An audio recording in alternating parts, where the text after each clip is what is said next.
Hi learners, நாம் இந்த வீடியோவில் பார்க்க போகிறது 9th ஸ்டாண்டர்ட் ஹிஸ்ட்ரியில் 4th லெசன் தான் வந்துட்டு பார்க்க போகிறோம். ஆல்ரெடி 9th ஸ்டாண்டர்ட் ஹிஸ்ட்ரியில் 3 லெசன் வந்துட்டு நாம் பார்த்துட்டோம். இது வந்துட்டு 4th லெசன். 4th லெசன் என்ன அப்படின்னா அறிவு மலர்ச்சியும் சமூக அரசியல் மாற்றங்களும். இது வந்து ரொம்ப பெரிய லெசன் தான். இதில் மொத்தம் எத்தனை கேள்வி அப்படின்னா மொத்தம் 404 கேள்வி. இதை வந்து நம்ம 2 பார்ட்டாக வந்துட்டு பார்க்கலாம். ஏன்னா வீடியோ வந்து ரொம்ப லென்த்தியாக போகும், அதற்காக. முதல் கேள்வி, வணிகமும் நகரமயமாக்கமும் மீட்டுருவாக்கம் பெற்ற நூற்றாண்டு. கிமு பொது ஆண்டுக்கு முன் 6ஆம் நூற்றாண்டு. 2. எது மீட்டுருவாக்கம் பெற்று வட இந்தியாவில் ஒரு புதிய நாகரிகம் வளர்ச்சி பெற காரணமாயின? வணிகமும் நகரமயமாக்கமும். 3. கிமு 6ஆம் நூற்றாண்டில் முக்கியமான சமூக அரசியல் மாற்றங்கள் நிகழ்ந்ததால் தோன்றியவர்கள். புத்தரும் மகாவீரரும். 4. யாருடைய மறைவுக்கு பிந்தைய நூற்றாண்டில் இந்தியாவில் புத்த சமண கோட்பாடுகள் முக்கியமான சமயங்களாக பரவின? புத்தர் மற்றும் மகாவீரர். 5. புதிய நம்பிக்கைகளையும் தத்துவங்களையும் தாங்கி அவற்றை பின்பற்றும் ஆதரவாளர்களுடன் எழுச்சிமிக்க சமய கோட்பாடுகளாக பரவியவை. புத்த சமண கோட்பாடுகள். 6. புத்த சமண சமயங்களைப் போலவே பாரசீகத்தில் தோன்றியது. ஜொராஸ்ட்ரியம். 7. புத்த சமண சமயங்களைப் போலவே சீனாவில் தோன்றியது. கன்பூஷியனிசம், டாவோயிசம். 8. எந்த காலத்தில் உருவான புதிய நாகரிகங்களுக்கென சில குறிப்பிட்ட பொதுக்கூறுகள் காணப்படுகின்றன? புதிய இரும்பு காலம். 9. புதிய இரும்பு காலத்தில் உருவான புதிய நாகரிகங்களில் குறிப்பிட்டு காணப்படும் சில பொதுக்கூறுகள். புதிய கைத்தொழில்கள், தொலைதூர வர்த்தகத்தின் வளர்ச்சி, சிறு நகரங்களும் உருவாதல், உலகளாவிய மதங்களின் தோற்றம், நன்னடத்தை விதிகள் உருவாதல். 10. பொருளாதார பண்பாட்டு அறிவுசார் நோக்கில் தனிச்சிறப்பான வளர்ச்சி பெற்ற காலகட்டமாக திகழ்ந்தது. கிமு 6ஆம் நூற்றாண்டு. 11. கிமு 6ஆம் நூற்றாண்டில் புகழ்பெற்று விளங்கியவர்கள். சீனாவின் கன்பூஷியஸ், ஈரானின் ஜொராஸ்டர், இந்தியாவின் மகாவீரர், புத்தர். 12. கிமு 6ஆம் நூற்றாண்டில் சீனாவில் தோன்றிய 2 மாபெரும் சிந்தனையாளர்கள், கன்பூஷியஸ், லாவோட்சே. 13. யாருடைய மரணத்திற்கு பிறகு அவர்களுடைய நினைவாக கோவில்கள் கட்டப்பட்டு அவர்கள் போதித்த தத்துவங்கள் மதங்களாக மாற்றப்பட்டன? கன்பூஷியஸ், லாவோட்சே. 14. யாருடைய நூல்கள் சீனாவில் மிகவும் மதிக்கப்பட்டன? கன்பூஷியஸ், லாவோட்சே. 15. கன்பூஷியஸ் மற்றும் லாவோட்சே உருவாக்கிய மதங்கள். கன்பூஷியனிசம், டாவோயிசம். 16. சீனாவின் ஆளும் வர்க்கத்தின் மீது மட்டுமல்லாது சாதாரண மக்கள் மீதும் செல்வாக்கு செலுத்திய மதம். கன்பூஷியனிசம். 17. கன்பூஷியஸ் பிறந்த ஆண்டு. கிமு 551. 18. கன்பூஷியஸ் சீனாவில் எங்கு பிறந்தார்? ஷாண்டுங் மாகாணத்தில். 19. கன்பூஷியஸ் எத்தனை படைப்புகளை எழுதினார்? 5. 20. கன்பூஷியஸ் எழுதிய 5 முக்கியமான படைப்புகள். ஆவண நூல், இசைப்பாடல் நூல், மாற்றம் குறித்த நூல், இளவேனிலும் இலையுதிர் காலமும், வரலாற்று நூல். 21. மனித சமூகத்தை நெறிப்படுத்தும் அறிவியல் கோட்பாடுகளை கன்பூஷியஸ் எந்த நூலில் விளக்கியுள்ளார்? ஆவண நூல். 22. கன்பூஷியஸ் எந்த நூலில் ஒழுக்க நெறிமுறைகளை பாடல் வடிவில் கூறியுள்ளார்? இசைப்பாடல் நூல். 23. மெய்ப்பொருளியல் பற்றி பேசும் கன்பூஷியஸ் இயற்றிய நூல். மாற்றம் குறித்த நூல். 24. சீனாவின் பண்டைய மதங்கள் பற்றிய நிகழ்வுகளையும் புராண கதைகளையும் கூறும் கன்பூஷியஸின் நூல். வரலாற்று நூல். 25. கன்பூஷியனிசத்தின் 5 முக்கிய கொள்கைகள்: மனிதத்தன்மை, நேர்மை, நன்னடத்தை, மெய்யறிவு, நம்பகத்தன்மை. 26. மெய்யறிவு குடும்பத்திலிருந்துதான் வளரும் என்றவர் கன்பூஷியஸ். 27.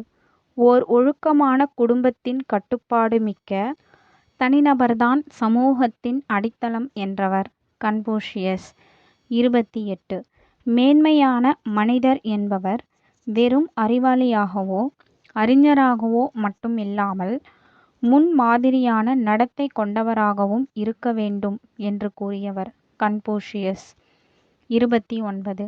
கன்பூஷியஸின் கருத்துப்படி மேன்மையான மனிதர் பெற்றிருக்க வேண்டிய 3 பண்புகள்: புத்திசாலித்தனம், துணிச்சல், நல்லெண்ணம். 30. குழந்தைகள் பெற்றோருக்கு கீழ்ப்படிய வேண்டும் என்றும் மனைவி கணவனுக்கு கீழ்ப்படிய வேண்டும் என்றும் வலியுறுத்தியவர் கன்பூஷியஸ். 31. உத்தரவு தவறென்றால் ஒரு மகன் தனது தந்தையை எதிர்க்க வேண்டும், ஓர் அமைச்சர் அரசரை எதிர்க்க வேண்டும் என்றும் தெளிவாக முன்மொழிந்தவர் கன்பூஷியஸ். 32. ஓர் அரசுக்கு 3 விஷயங்கள் அவசியமானவை என்று கூறியவர் கன்பூஷியஸ். 33.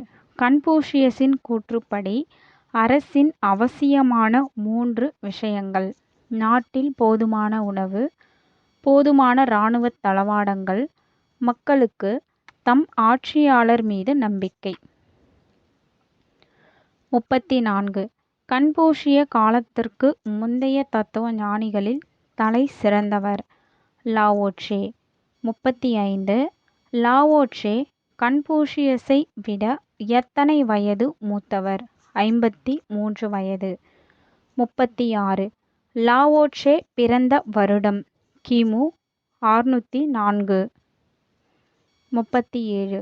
அரசியல்வாதிகளின் முறைகேடுகள், ஊழல்கள் ஆகியவற்றால் மனம் வெறுத்து நாட்டை விட்டு வெளியேறி ஓர் உறைவிடத்தில் அமைதியாக வாழ்ந்தவர் லாவோட்சே. 38. 5000 சொற்கள் கொண்ட ஒரு நூலை 2 பாகங்களாக எழுதியவர் லாவோட்சே. 39. லாவோட்சே இயற்றிய நூல் தாவோ டே நிங். 40. தாவோ டே நிங் என்பது வாழ்க்கைக்கான வழிகாட்டி. 41. லாவோட்சேயின் போதனைகள் தாவோயிசம். 42. உலகில் மனிதர்களின் மகிழ்ச்சியின்மைக்கு காரணம் மனிதர்களின் சுயநலம்தான் என்று கூறியவர் லாவோட்சே. 43. நிறைவு செய்ய இயலாத அளவற்ற ஆசைகளை மனிதர்களுக்கு ஏற்படுத்துவது சுயநலம். 43. மனித நடத்தைக்கான விதி இயற்கையோடு பொருந்தியிருக்க வேண்டும் என்று கூறியவர் லாவோட்சே. 45. மனிதர்கள் யாரோ ஒருவர் ஒழுங்குபடுத்திய ஒரு வாழ்க்கையை வாழ்கிறார்கள் என்று கூறியவர் லாவோட்சே. 46. மனிதர்கள் தமது திரட்டப்பட்ட அறிவினை கொண்டு ஒரு நகரத்தை ஏற்படுத்தி தம்மைத்தாமே மகிழ்ச்சி அற்றவர்களாக ஆக்கிக் கொள்கிறார்கள் என்று கூறியவர் லாவோட்சே. 47. நாம் அறிந்த மிக பழமையான உலக மதங்களில் ஒன்று ஜொராஸ்ட்ரியனிசம். 48. கிமு 6ஆம் நூற்றாண்டில் செழித்தோங்கி மத்திய கிழக்கில் ஆதிக்கம் செலுத்திய 3 மாபெரும் பாரசீக பேரரசுகளுக்கு அரச மதமாக இருந்தது ஜொராஸ்ட்ரியனிசம். 49. ஜொராஸ்ட்ரியனிசத்தை தோற்றுவித்தவர் பாரசீகத்தை சேர்ந்த ஜொராஸ்டர். 50. தம் மக்கள் மிக பழங்காலத்து கடவுளர்களை வணங்குவது கண்டு வேதனையுற்று அதற்கெதிராக கிளர்ச்சி செய்தவர் ஜொராஸ்டர். 51. ஒளிக்கடவுள் அஹுரமஸ்தா. 52.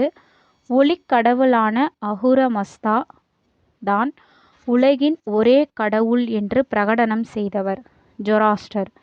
53. ஜொராஸ்ட்ரியர்களின் புனித நூல் ஜெண்ட் அவெஸ்தா. 54.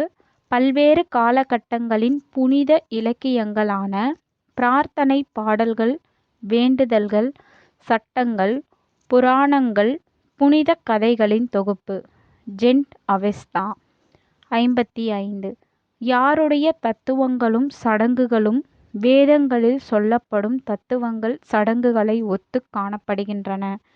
ஜொராஸ்ட்ரிய தத்துவங்களும் சடங்குகளும்.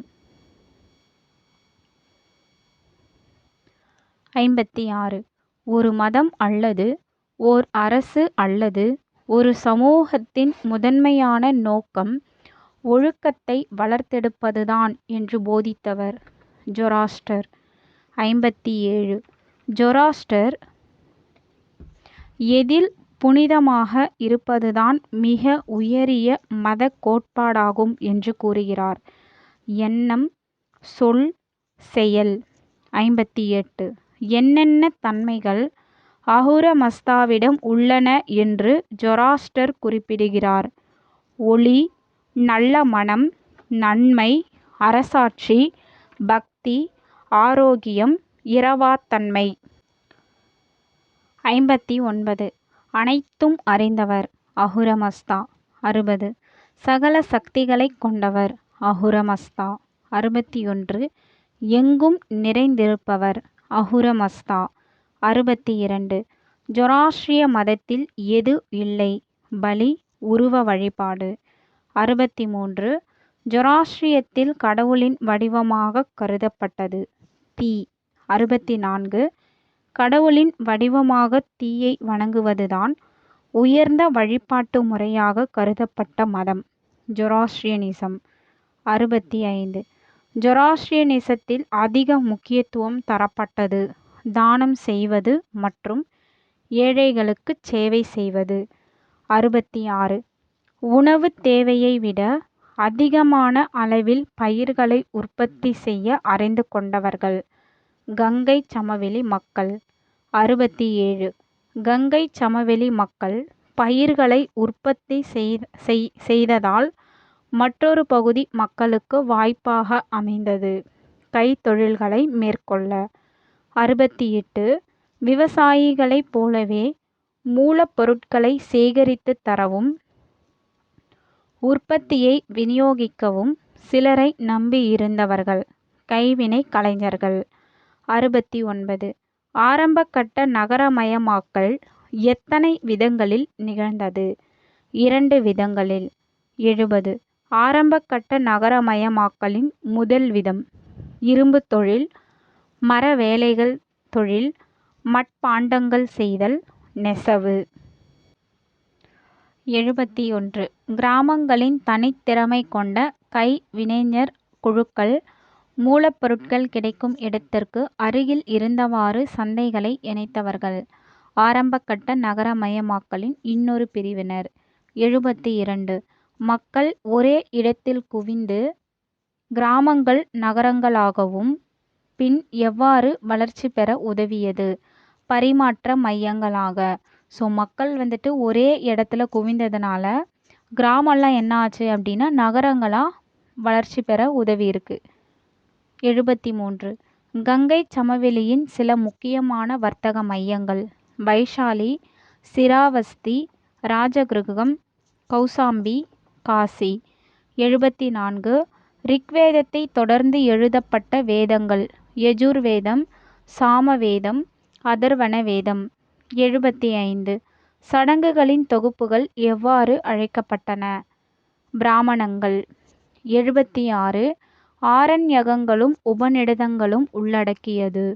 பிராமணங்கள் என அழைக்கப்படும் சடங்குகளின் தொகுப்புகள் இசைப்பாடல் வரிகள், காடுகளில் இரகசியமாக கற்று அறிய வேண்டிய அறிவு, சில ரிக்வேத பாடல்களின் விளக்கங்கள். 77. ஆரண்யகங்களும் உபநிடதங்களும் எந்த காலகட்டத்தில் கங்கை சமவெளியில் தொகுக்கப்பட்டன? கிமு 1000 முதல் 600 காலகட்டத்தில். 78. கங்கை சமவெளி விவசாயத்திற்கு எதை பயன்படுத்துவது அவசியமாக இருந்தது? காளைகள். 79. வேத சடங்குகள் யாகங்களுக்காக பலியிடப்பட்டது. கால்நடைகள். 80. வேத சடங்குகள் யாகங்களுக்காக ஏராளமான கால்நடைகள் பலியிட்டது டேஷ் ஏற்படுத்தியது மக்களிடையே கோபத்தை ஏற்படுத்தியது. 81. மதச் சடங்குகளுக்காக விலங்குகள் பலியிடுவதை எதிர்த்தவர்கள் சமணரும் புத்தரும். 82. யாருடைய துறவும் இறந்துண்ணுதலும் சொத்துக்களை துறந்து வாழும் முறையும் மக்களுக்கு ஏற்புடையவர்களாக ஆக்கின சமணரும் புத்தரும். 83. மக்களை வெறுப்புறச் செய்த செய்கைகள் வேதச் சடங்குகளின் ஆடம்பரம் விலங்குகளை பலியிடுதல் சொத்துக்கள் மீதான ஆசை. 84. தூய வாழ்க்கை வாழ்ந்தவர்கள் மகாவீரர் மற்றும் புத்தர். 85.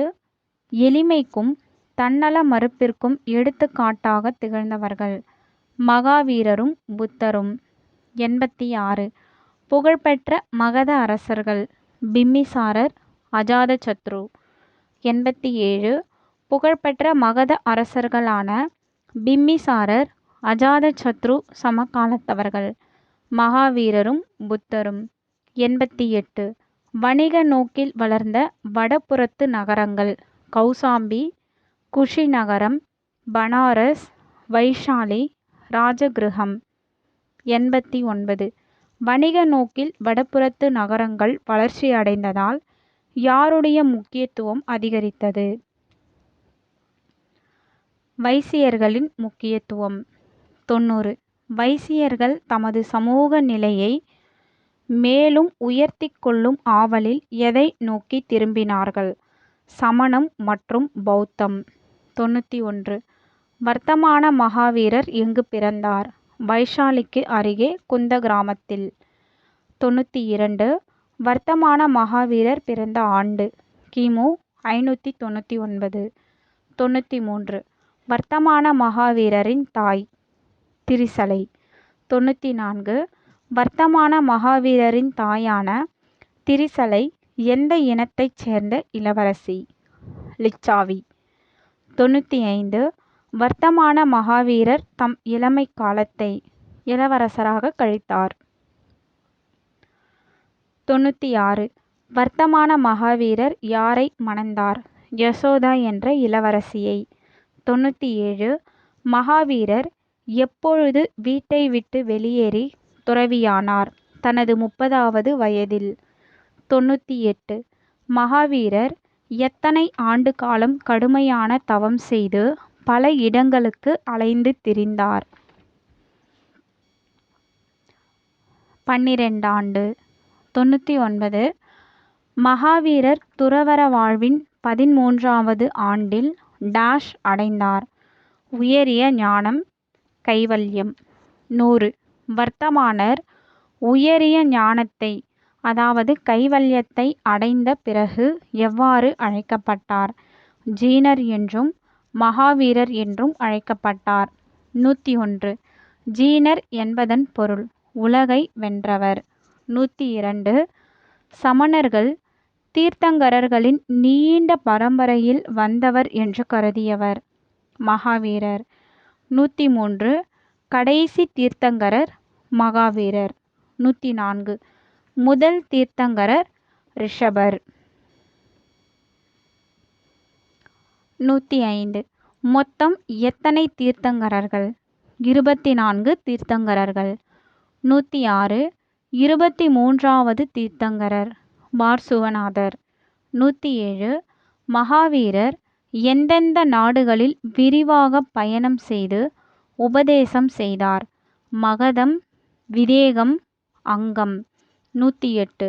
மகாவீரருடைய போதனைகளால் ஈர்க்கப்பட்ட மகத மன்னர்கள் பிம்பிசாரர் அஜாதசத்ரு. 109. மகாவீரர் எத்தனை ஆண்டுகள் போதனை செய்தார்? 30 ஆண்டுகள். 110. மகாவீரர் இறந்த வருடம் கிமு 527 தமது 72வது வயதில். 111 மகாவீரர் இறந்த இடம் ராஜகிரகத்திற்கு அருகிலுள்ள பவபுரியில். 112 சமண மதத்தின் முக்கியமான கொள்கைகள் 3 கொள்கைகள். 113 சமண மதத்தின் 3 முக்கியமான கொள்கைகள் எவ்வாறு அழைக்கப்பட்டன? மும்மணிகள் த்ரிரத்னா. 114 சமண மதத்தின் மும்மணிகள் நன்னம்பிக்கை, நல்லறிவு, நன்னடத்தை. 115 மகாவீரரின் போதனைகளில் ஞானத்தில் நம்பிக்கை வைத்தல், நன்னம்பிக்கை. 116 மகாவீரரின் போதனைகளில் நல்லறிவு என்பது கடவுள் இல்லை என்ற கோட்பாட்டை ஏற்றுக்கொள்வது, படைத்தவன் இன்றியே உலகம் இயங்கி வருகிறது, அனைத்து பொருள்களுக்கும் ஆன்மா உண்டு. 117 மகாவீரரின் ஐம்பெரும் சூளுரைகளை கடைபிடிப்பதை குறிப்பது, நன்னடத்தை. 118 நன்னடத்தையில் உள்ள 5 சூளுரைகள் எந்த உயிரினத்தையும் துன்புறுத்தலாகாது, நேர்மையுடன் இருப்பது, கருணை, உண்மையுடன் இருப்பது, பிறருடைய உடைமைகளுக்கு ஆசைப்படாமல் வாழ்வது. 119 தமது புதிய கொள்கையை பரப்புவதற்காக மகாவீரர் நிறுவியது மடாலயங்கள். 120 புத்தருக்கு ஆதரவு அளித்த வட இந்திய அரசர்கள் தனநந்தர், சந்திரகுப்த மௌரியர், காரவேலன். 121 கிமு 4ஆம் நூற்றாண்டில் சமண மதத்திற்கு குறிப்பிட்ட ஆதரவு எங்கு கிடைத்தது? கர்நாடகா, மேற்கு இந்தியா. 122 அனைவரிடத்திலும் ஒரு பொது உணர்வை உருவாக்கியது, சமணம். 123 சமண மதம் எந்த முறையை எதிர்த்தது? வர்ணாசிரம முறையை. 124 எந்த மதத்தை பின்பற்றிய பிறகு மக்கள் அதிக செலவு பிடிக்கும் ஆடம்பரச் சடங்குகளையும் பலிகளையும் கைவிட்டனர்? சமணம். 125 உயிருள்ள, உயிரற்ற என அனைத்து பொருள்களுக்கும் ஆன்மாவும் உணர்வும் உண்டு. 126 எந்த பொருள்கள் வலியை உணர முடியும் என்று மகாவீரர் போதித்தார்? உயிருள்ள மற்றும் உயிரற்ற பொருள்களுக்கு. இது பாக்ஸில் இருக்கக்கூடிய டேட்டா. 127 இந்தியாவின் செதுக்கப்பட்ட மிக உயரமான சமணச் சிலை பாகுபலி சிலை. 128 இந்தியாவில் செதுக்கப்பட்ட மிக உயரமான சமணச் சிலையான பாகுபலியின் சிலை எங்கு அமைந்துள்ளது? கர்நாடகாவில் உள்ள சிரவணபெலகோலாவில். 129 பாகுபலி சிலையின் உயரம் 57 அடி. 130 பாகுபலி வேறு எவ்வாறு அழைக்கப்படுகிறார்? கோமதீஸ்வரர். 131 காலப்போக்கில் சமணம் எத்தனை பிரிவுகளாக பிரிந்தது? 2 பிரிவுகளாக. 132 சமணத்தின் 2 பிரிவுகள் திகம்பரர், ஸ்வேதாம்பரர். 133 திசையை ஆடையாக உடுத்தியவர்கள் திகம்பரர். 134 வெண்ணிற உடையை உடுத்தியவர்கள் ஸ்வேதாம்பரர். 135 இதுவும் பாக்ஸில் இருக்கக்கூடிய டேட்டா. கிபி 7ஆம் நூற்றாண்டில் தமிழகத்தில் இருந்த முக்கியமான சமயங்களில் ஒன்று சமணம். 136 சமண சமயத்தை சார்ந்த பல்லவ மன்னர் மகேந்திரவர்மன். 137 அப்பர் என்று அழைக்கப்பட்டவர் திருநாவுக்கரசர். 138 திருநாவுக்கரசரின் தாக்கத்தால் சமணத்திலிருந்து சைவ சமயத்திற்கு மாறியவர் மகேந்திரவர்மன். 139 தற்போதைய காஞ்சி நகரத்திற்கு அருகில் அமைந்திருப்பது சமணக்காஞ்சி. 140 தற்போதைய காஞ்சிபுரத்தில் சமணக் கோவில்களை எங்கு காணலாம்? சமணக்காஞ்சி. 141 தமிழகத்தில் காணப்படும் சமண கோவில்களில் முக்கியமான சமணக் கோவில் திருப்பருத்திக்குன்றம். 142. திருப்பருத்திக்குன்றம் சமணக் கோவிலின் கூரையில் யாருடைய கதை ஓவியமாக வரையப்பட்டுள்ளது? மகாவீரர். 143. இந்தியாவில் சமணம் வீழ்ச்சியடைய காரணம் அரச ஆதரவின்மை, அதன் கடுமை, பிரிவு மனப்பான்மை, புத்த மதத்தின் வரவு. 144. கௌதம புத்தர் பிறந்த இடம் நேபாளத்தில் உள்ள கபிலவஸ்து அருகில் லும்பினி வனத்தில். 145. சாக்கியர்கள் என்னும் ஒரு சத்திரிய இனக்குழுவின் தலைவராக இருந்த சுத்தோத்தனார் கௌதம புத்தரின் தந்தை. 146. கௌதம புத்தரின் இயற்பெயர் சித்தார்த்தர். 147. கௌதம புத்தர் எந்த இனத்தைச் சேர்ந்தவர்? சாக்கிய இனத்தை. 148. கௌதம புத்தர் சாக்கிய இனத்தை சேர்ந்தவர் என்பதால் எவ்வாறு அழைக்கப்பட்டார்? சாக்கிய முனி. 149. கௌதம புத்தர் பிறந்த ஆண்டு கிமு 567. 150. கௌதம புத்தரின் தாய் மாயாதேவி, அதாவது மகாமாயா அப்படின்னு சொல்லுவாங்க. மாயாதேவின்னு சொல்லுவாங்க, மகாமாயா அப்படின்னு சொல்லுவாங்க. 151. கௌதம புத்தர் பிறந்த சில நாட்களிலேயே மரணமடைந்தவர். அவருடைய தாய் மாயாதேவி. 152. கௌதம புத்தரை வளர்த்தவர் அவருடைய சிற்றன்னை. 153. கௌதம புத்தருக்கு திருமணம் நடைபெற்ற வயது 16வது வயதில். 154. கௌதம புத்தரின் மனைவி யசோதரா. 155. சித்தார்த்தர் மற்றும் யசோதராவின் மகன் ராகுலன். 156. சித்தார்த்தர் நகர்வலம் வரும்போது யாரை பார்த்தார்? உறவினர்களால் கைவிடப்பட்ட ஒரு முதியவர், வலியால் கதறிக்கொண்டிருந்த ஒரு நோயாளி, இறந்த உடலை சுற்றி அழுது கொண்டிருந்த உறவினர்கள். 157. உலகை துறந்த துறவி ஒருவர் எந்த விதமான துயரமும் இன்றி இருப்பதை பார்த்தவர்? கௌதம புத்தர், அதாவது சித்தார்த்தர். 158. கௌதம புத்தர் துறவறம் மேற்கொண்ட வயது மற்றும் ஆண்டு 30வது வயதில் கிமு 537. 159. கௌதம புத்தர் மெய்யறிவு அடைந்த இடம் பீகாரில் உள்ள புத்தகயா. 160. பீகாரில் உள்ள புத்தகயா எவ்வாறு அழைக்கப்படுகிறது? மகாபோதி கோவில். 161. கௌதம புத்தர் தனது முதல் போதனையை செய்த இடம் வாரணாசியில் உள்ள சாரநாத்தில். 162. கௌதம புத்தர் போதனை செய்த நாடுகள் மகதம், கோசல நாடுகளில். 163. யாருக்கு சொந்த குடும்பத்தினர் உட்பட பலர் சீடர்களாகினர்? கௌதம புத்தருக்கு. 164. கௌதம புத்தர் எத்தனை ஆண்டுகள் போதனை செய்தார்? 45 ஆண்டுகள். 165. கௌதம புத்தர் இறந்த ஆண்டு கிமு 487.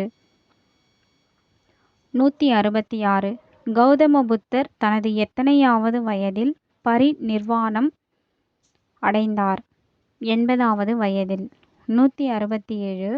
கௌதம புத்தர் இறந்த இடம் உத்தரப்பிரதேசத்தின் கோரக்பூர் அருகே குஷிநகரில். 168. பௌத்தத்தின் போதனைகள் 4 பெரும் உண்மைகள், நிர்வாணம் அடைதல், உன்னதமான எண்வழி பாதை. 169. பௌத்த மதத்தின் 4 பெரும் உண்மைகள். முதல் உண்மை உலகம் துன்பமும் துயரமும் நிறைந்தது. இரண்டாவது உண்மை, ஆசையும் ஏக்கமும் தான் இந்த துன்பத்திற்கு காரணம். மூன்றாவது உண்மை, ஆசையை ஏக்கத்தை அடக்குவதன் மூலம் இந்த துன்பம் அல்லது வலியை போக்கலாம். நான்காவது உண்மை, இதை ஒழுக்கமான வாழ்க்கை வாழ்வதன் மூலம் அல்லது புத்தர் கூறிய உத்தமமான எண்வழி பாதை மூலம் அடைய முடியும்.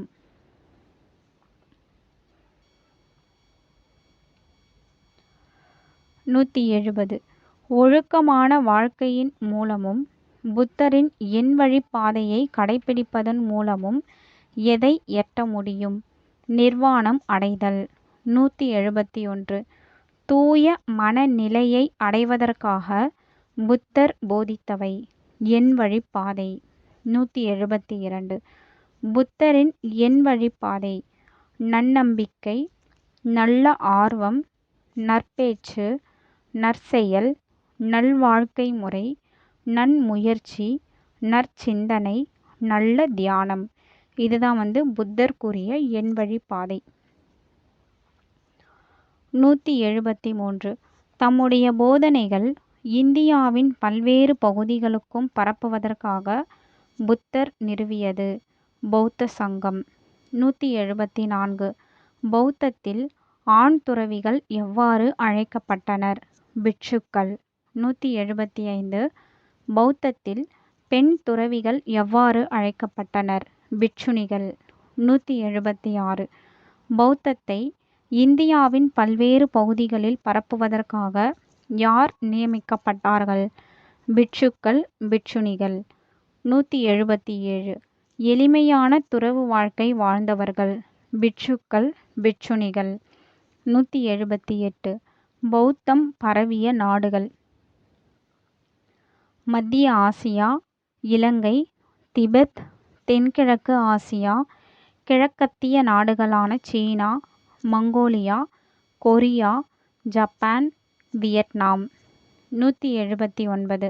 யாருடைய ஆட்சி காலத்தில் பௌத்த துறவி நாகார்ஜுனா என்பவர் பௌத்தத்தில் ஒரு சீர்திருத்தத்தை கொண்டு வந்தார்? பேரரசர் கனிஷ்கர் ஆட்சி காலத்தில். 180. பௌத்தம் எத்தனை பிரிவுகளாக பிரிந்தது? 2.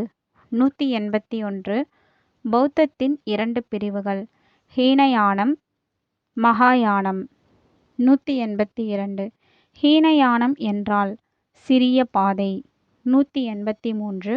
புத்தர் போதித்த அசல் வடிவம். ஹீனயானம். 184. எந்த வடிவத்தை பின்பற்றியவர்கள் புத்தரை தமது குருவாக ஏற்றார்கள்? ஹீனயானம். 185. ஹீனயானத்தை சேர்ந்தவர்கள் யாரை கடவுளாக வழிபடவில்லை? புத்தரை. 186. உருவ வழிபாட்டை மறுத்தவர்கள் ஹீனயான பிரிவினர். 187. மக்கள் பயன்படுத்திய மொழி பாலி. 188. மக்களின் பயன்பாட்டு மொழியான பாலி மொழியையே தொடர்ந்து பயன்படுத்தியவர்கள் ஹீனயான பிரிவினர். 189. மகாயானம் என்பது பெரிய பாதை. 190. புத்தரை கடவுளாக வழிபட்டவர் மகாயான பிரிவினர். 191. புத்தரின் முந்தைய அவதாரமாக கருதப்பட்டவர் போதிசத்துவர். 192. புத்தர் போதிசத்துவரின் சிலைகளை நிறுவி அவர்களது புகழ்பாடும் மந்திரங்களை சொல்லி வழிபட்டவர்கள் மகாயான பிரிவினர். 193. தம்முடைய மத நூல்களை சமஸ்கிருதத்தில் எழுதியவர்கள் மகாயான பிரிவினர்கள். 194. மகாயான பௌத்தத்தை ஆதரித்தவர் கனிஷ்கர். 195. பௌத்தம் வீழ்ச்சி அடைந்ததற்கான காரணங்கள். பிற்காலத்தில் நூல்கள் சமஸ்கிருதத்தில் எழுதப்பட்டதால் மக்கள் புரிந்து கொள்வது கடினமாக இருந்தது. ஏன்னா மக்கள் பயன்படுத்திய மொழி பாலி. அதனால் அவங்களுக்கு சான்ஸ்கிரிட்டில் படிக்கிறது கொஞ்சம் கஷ்டமாக இருந்திருக்கு. பௌத்தம் ஹீனயானம், மகாயானம் என்று பிளவுபட்டது. இந்த மாதிரி 2 பிளவு ஏற்பட்டதும் பௌத்தம் வீழ்ச்சி அடைந்ததற்கான ஒரு காரணமாக சொல்கிறாங்க. மகாயானத்தில் உருவ வழிபாடு இருந்ததால் பௌத்தத்திற்கும் இந்து மதத்திற்கும் வேறுபாடு இல்லாமல் போனது. குப்தர்களின் காலத்தில் பௌத்தம் அரசு ஆதரவை இழந்தது. ஹூணர்கள், துருக்கியர்களின் படையெடுப்புகள் புத்த மதத்தை கிட்டத்தட்ட அழித்துவிட்டன. இது எல்லாமே ரீசனாக சொல்லியிருக்காங்க. 196. இது பாக்ஸில் இருக்கக்கூடிய டேட்டா. புத்தரின் நெருக்கமான சீடராக இருந்தவர் ஆனந்தன். 197. பெண்கள் துறவியாக முடியுமா என்று புத்தரை கேட்டவர் ஆனந்தன். 198. பெண்கள் உலக இன்பங்களையும் ஆடம்பரங்களையும் துறந்தால் அவர்களும் ஆண்களைப் போல துறவியாக முடியும், மெய் அறிவையும் அடைய முடியும் என்று ஆனந்தனிடம் கூறியவர் புத்தர். 199. பௌத்தமும் சமணமும் தோன்றிய காலத்தில் தோன்றிய பிரிவு. ஆசீவகம். 200. ஆசீவகத்தை தோற்றுவித்தவர் மக்களி கோசலர், அதாவது மஸ்கரிபுத்திர கோசலர். 201. மக்களி கோசலர் யாருடைய நண்பர்? மகாவீரர். 202. ஆசீவகம் என்பது நாத்திக பிரிவு. ஸோ மொத்தம் 404 கேள்வி. இதில் வந்துட்டு நம்ம 202 கேள்வி வந்துட்டு பார்த்துட்டோம். இதோட கண்டினியூவேஷன் வந்துட்டு நம்ம நெக்ஸ்ட் வீடியோவில் பார்க்கலாம். தேங்க்ஸ் ஃபார் வாட்சிங்.